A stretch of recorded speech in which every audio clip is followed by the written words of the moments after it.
തെളിച്ചമേകാൻ പൊൻപുലർക്കാലം വെളിച്ചമാകുമ്പോ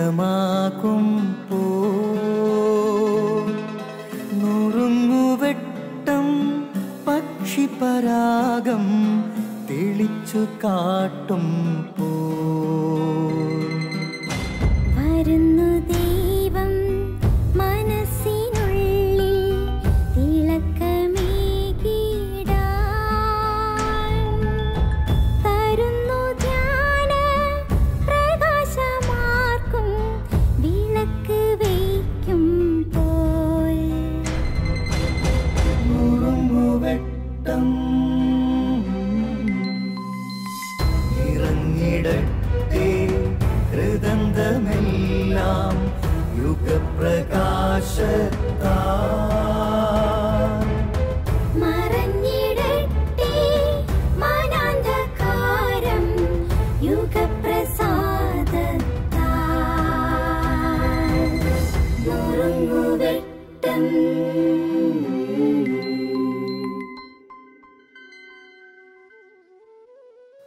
ക്രിസ്തുവിൽ സ്നേഹമുള്ളവരെ, പ്രതിസന്ധികളുടെ മുമ്പിലും നഷ്ടധൈര്യരാകാതെ പ്രവർത്തന നിരതരാകുവാൻ ദൈവം നമ്മളോട് ആവശ്യപ്പെടുകയാണ്.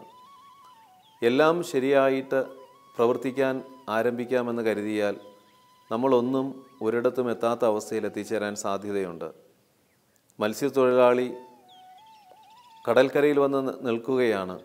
മത്സ്യം പിടിക്കുവാനായിട്ടുള്ള ആഗ്രഹത്തോടെ വന്ന മനുഷ്യൻ, അദ്ദേഹത്തിൻ്റെ കൂടെ വന്ന പലരും കടലിൽ അവർ മത്സ്യം പിടിക്കുവാനായിട്ട് മുന്നോട്ട് പോയി. എന്നാൽ ഈ മനുഷ്യൻ കടൽക്കരയിൽ തന്നെ നിൽക്കുകയായിരുന്നു. സന്ധ്യയായപ്പോൾ അദ്ദേഹത്തിൻ്റെ നിപ്പ് തുടരുന്നത് കണ്ട് കുറച്ചുപേർ വന്ന് ചോദിച്ചു, എന്താണ് ഇന്ന് മീൻ പിടിക്കാൻ പോയില്ലേ? അദ്ദേഹത്തിന് പറയുവാനും ഉത്തരമുണ്ടായിരുന്നു.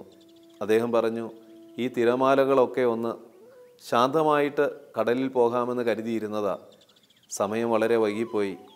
പ്രിയമുള്ളവരെ, ഇതുപോലെയൊക്കെയാണ് പലപ്പോഴും നമ്മുടെയൊക്കെ ജീവിതങ്ങൾ. നമ്മുടെ മുന്നിലുള്ള സമയവും പ്രതിസന്ധികളുമൊക്കെ നോക്കി പ്രവർത്തിക്കാൻ തുടങ്ങിയാൽ പലപ്പോഴും നമുക്കൊന്നും ചെയ്യാൻ കഴിയാതെ നമ്മൾ പരാജയപ്പെടും. ഒരമ്മയും മകളും തമ്മിൽ വളരെ പ്രശ്നമായി. കാര്യം മറ്റൊന്നുമല്ല, ഒരു പുതിയ വീട് പണിയാമെന്നുള്ള ആഗ്രഹം അമ്മയ്ക്കുണ്ട്.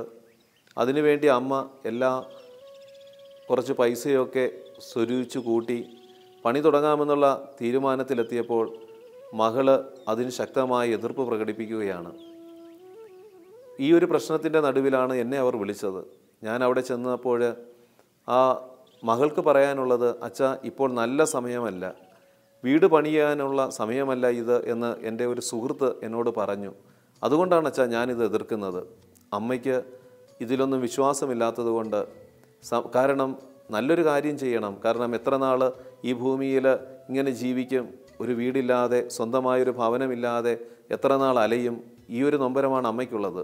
അതുകൊണ്ട് അമ്മ സാധിക്കുന്നിടത്തൊക്കെ പൈസ വാങ്ങി വീട് കെട്ടാനായിട്ടുള്ള താല്പര്യത്തോടെ നിൽക്കുന്നു. മകൾക്ക് അത് താല്പര്യമില്ലാത്ത ഒരു വാശിയായി നിൽക്കുന്നു. ഇത് അവരുടെ ബന്ധത്തെ അകൽച്ചയ്ക്ക് കാരണമായി. പ്രിയമുള്ളവരെ, പലപ്പോഴും നമ്മുടെയൊക്കെ ജീവിതത്തിൽ നമ്മൾ സമയത്തെയും പ്രതിസന്ധികളെയും കണ്ടുകൊണ്ട് പ്രവർത്തിക്കുവാനായിട്ട് കണക്കുകൾ കൂട്ടുമ്പോൾ നമുക്ക് പ്രശ്നങ്ങളും പ്രതിസന്ധികളും ഏറി വരുവാൻ സാധ്യതയുണ്ട്. ചെയ്യേണ്ട നന്മ പോലും ചെയ്യാൻ കഴിയാതെ നമ്മൾ പരാജയപ്പെടുന്ന അവസ്ഥയിലെത്തിച്ചേരും. അതുകൊണ്ട് മുമ്പിലുള്ള പ്രതിസന്ധികളെ നോക്കി ഭയപ്പെടാതെ അവയെ അതിജീവിച്ച് പ്രവർത്തിക്കുവാൻ നമുക്ക് സാധിക്കണം. അപ്പോൾ നമുക്ക് നമ്മുടെ ജീവിതങ്ങൾക്ക് ഒരു സുരക്ഷിതത്വം ഉണ്ടാകും. ദൈവം നമ്മെ അനുഗ്രഹിക്കട്ടെ.